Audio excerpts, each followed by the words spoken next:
जिस तेजी से सिचुएशन डेवलप हो रही है पाकिस्तान में, हर लम्हा कुछ ना कुछ हो रहा है। लेट अली शो यू के एक और एपिसोड में आप सबको खुशामदेद। इस इनकलाबी एडिशन, क्या इनकलाबी एडिशन होगी कि नहीं होगी तो अल्लाह बेहतर जानता है, मगर शहादतें हो गई हैं, हो चुकी हैं। लोग अपनी जानें गंवा चुके हैं। एक ऐसी सिचुएशन डेवलप कर दी गई है पाकिस्तान के अंदर जिसका कोई पैरेलल हमें शायद अपनी जिंदगी में नजर ना आया हो। क्यों, कैसे, कहां, यानी कब? ये सब सवालात हमारे पास हैं, मौजूद।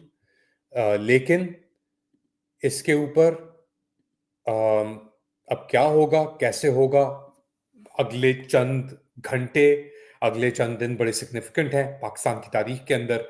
इतना हुजूम, इतनी तादाद हमने अपनी जिंदगी में शायद ही देखी हो, जो निकली है इस बार इमरान खान को रिहा करने के लिए और पाकिस्तान को ये जो फाशी फस्तायत का टोला है इसके चक्कर से जुदा करने के लिए। अब इस मौके के ऊपर सैकड़ों की तादाद में पाकिस्तान तहरीक इंसाफ के रहनुमा मौजूद हैं, मौजूद रहे हैं डी चौक के ऊपर इस्लामाबाद की, और इनसे खिताब भी किया।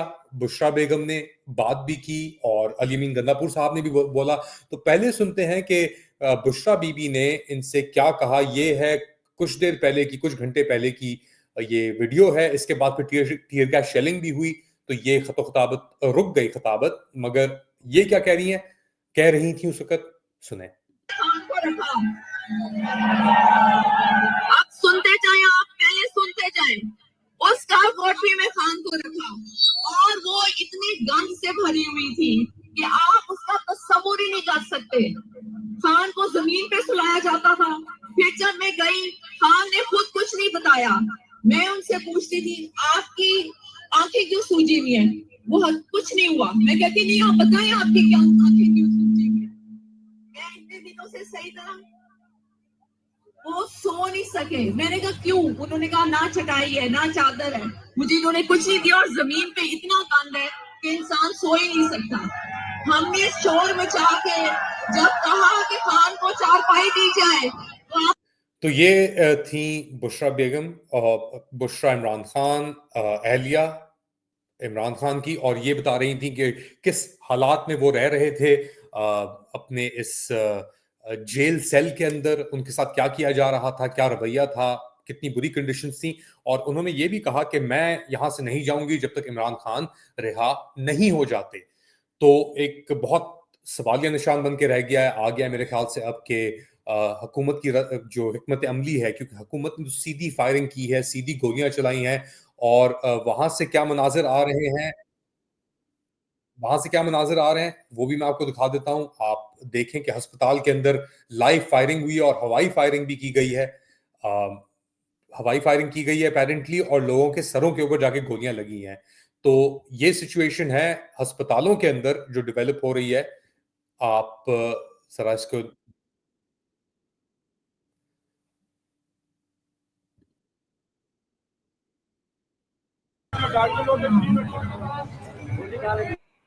आज खान की एक और फिल्म पूरा पाकिस्तान यहाँ इकट्ठा है। ये अभी दे रहा है कि वो बेगुनाह के साथ है। तो ये आपकी सिचुएशन है अस्पतालों में इस वक्त इस्लामाबाद के और पिंडी के वहां पे लोगों को लेके जाया जा रहा है और उनका इलाज करने की कोशिश की जा रही है। शहादतें हो चुकी हैं, जैसा मैंने कहा, तकरीबन एटलीस्ट तीन से चार पाकिस्तान तहरीक इंसाफ के एहलकार शहीद हो चुके हैं।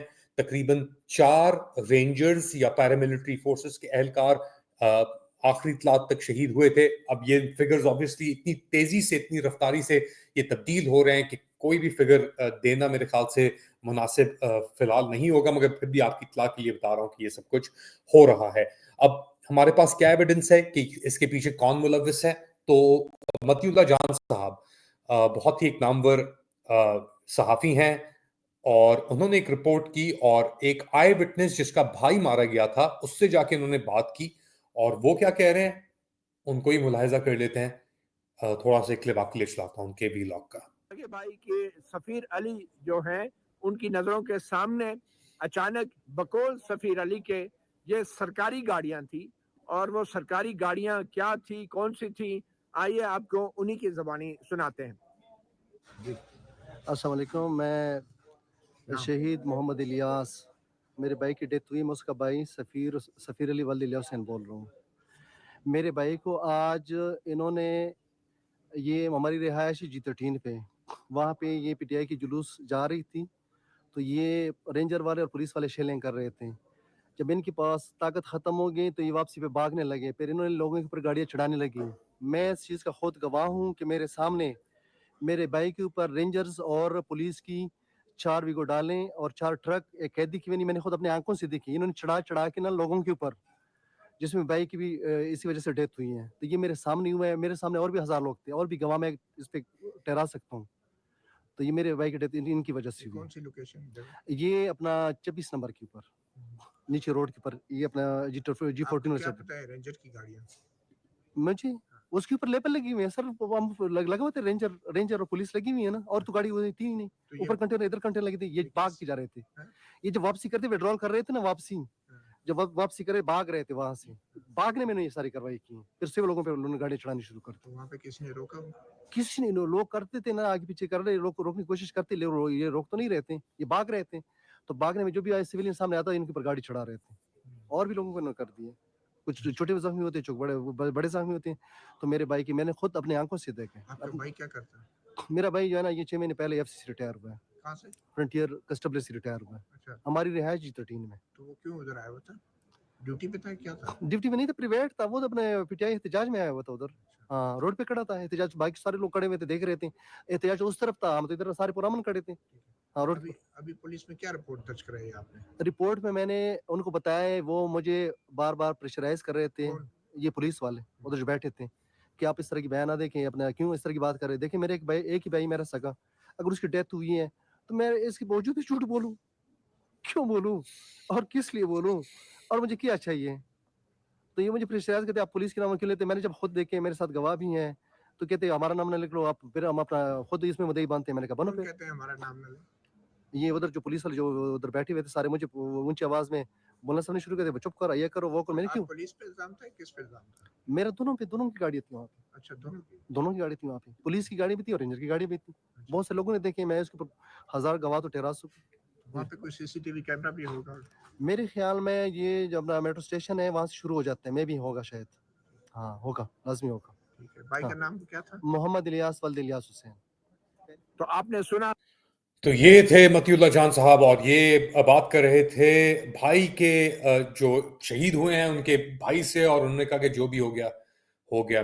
मेरा एक ही भाई था, वो शहीद हो गया, तो मैं इसके ऊपर क्यों झूठ बोलूं डिस्पाइट प्रेशर।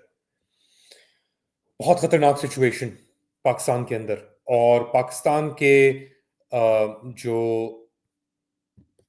अब बेसिकली पाकिस्तान के अंदर जो एक सिचुएशन डेवलप हो गई है, पाकिस्तान के अस्पतालों के अंदर जो सिचुएशन डेवलप हो रही है, उसके ऊपर भी आपको दिखाते हैं जरा। एक निगाह दिखाता हूं आपको मैं कि पाकिस्तान के अस्पतालों के अंदर क्या हो रहा है। अहमद फराद शायर हैं और बड़े अरसे से लगे हुए हैं कि कोशिशों में पाकिस्तान के लिए, उनको भी सुनते हैं, मुलाहिजा करें। जी जी तो जी, मैं इस वक्त मैं पॉलीक्लिनिक हॉस्पिटल के बाहर खड़ा हूँ। 8 से 10 जख्मी को यहाँ पर लाया गया। उन जख्मी को स्ट्रेट बुलेट्स हैं, उनके चेहरे पर भी बुलेट्स हैं, टांगों पर भी बुलेट्स हैं, उनकी छाती पर भी बुलेट्स हैं, और 2-3 इनमें ऐसे लोग हैं कि जिनके बारे में खदशा है कि वो एक्सपायर हो चुके हैं। और इस वक्त बेतरतीब से डीचओ के पास फायरिंग हो रही है, स्नाइपर्स फायर कर रहे हैं।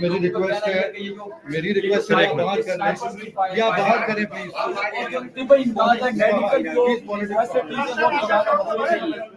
अभी मैं अंदर कुछ जख्मियों से मिला, उनका कहना है कि अभी तक उन्हें किसी डॉक्टर ने जो है वो विजिट किया।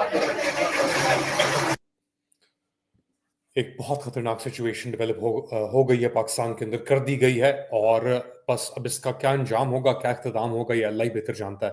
हमारी दुआएं साथ हैं पाकिस्तान के, पाकिस्तानियों के, उन लोगों के, उन बहादुरों के जो इस वक्त डटे हुए हैं और अपनी कोशिशें जिन्होंने जारी की हुई हैं। मैं आपके साथ अपडेट्स लेके कोशिश करूंगा कि जितनी जल्दी आ सकूं आता रहूंगा। अपना ख्याल रखिएगा। पाकिस्तान जिंदाबाद।